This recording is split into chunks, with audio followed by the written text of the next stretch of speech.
দিনাজপুরে প্রচণ্ড শীত উপেক্ষা করে কৃষকেরা ধান বিক্রি করতে আসছেন হাটে। বিস্তারিত জানাতে সহকর্মী গোলাম নবী দুলাল রয়েছেন গোপালগঞ্জ হাটে। সরাসরি চলে যাচ্ছি তার কাছে। প্রচন্ড শীত এবং হিমেল বাতাসে এই অঞ্চলের মানুষের অবস্থা কিন্তু কাহিল, মানে বিপর্যস্ত অবস্থার মধ্যে দিয়ে যাচ্ছে। বিশেষ করে দিন এবং রাতের তাপমাত্রার তেমন ব্যবধান না থাকায় শীতের তীব্রতা কিন্তু অনেক বেড়েছে। বিশেষ করে আবহাওয়া অফিসে যেটা জানিয়েছেন যে আজকে সকাল 6টায় যে তাপমাত্রা তারা রেকর্ড করেছেন 10.5 ডিগ্রি সেলসিয়াস, কিন্তু গতকাল ছিল আপনার 9.9 ডিগ্রি সেলসিয়াস এবং বাতাসের যে আর্দ্রতা সেটি কিন্তু 93%। মানুষের অবস্থা কিন্তু আপনার যতই দিন যাচ্ছে শীতের তীব্রতা কিন্তু আপনার ততই বাড়ছে। বিশেষ করে আমি এই সময়টিতে রয়েছি বিরল উপজেলার কাঞ্চন এলাকায়।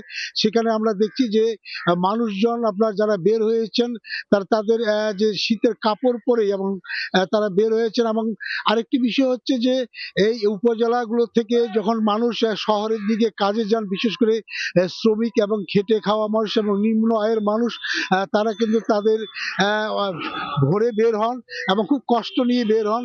এবং ছোটখাটো যেসব যানবাহন, বিশেষ করে ইজি বাইক, ভ্যান, ভটভটি এই যারা চলাচল করে তারাও কিন্তু আপনার বলেন যে এই সকাল থেকে তারা বের হয়ে তেমন কিন্তু আপনার তারা ভাড়া পান না এবং তাদের কষ্টের মধ্যেই তাদের যেতে হচ্ছে।